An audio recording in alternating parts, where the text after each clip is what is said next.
Hey friends, if you encounter this issue with the preview pane is not working in File Explorer, then please watch this video. Now, one thing is that we can simply click on details and get a preview.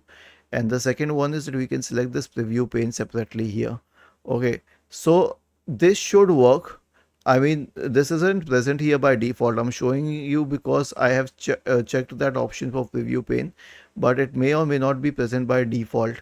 Okay, so here's how you can bring it up. Simply select it here. Now, if it doesn't work even after that, then what can be done? Straight away go for an SFC scan. Search for command prompt in the Windows search bar and click on run as administrator. Type the command SFC space / scan now and hit enter to invoke the SFC scan. Was this helpful? If yes, then please subscribe to the channel. If not, then let us know in the comment section of the video on how we could help you further. Thank you for watching this video and have a nice day.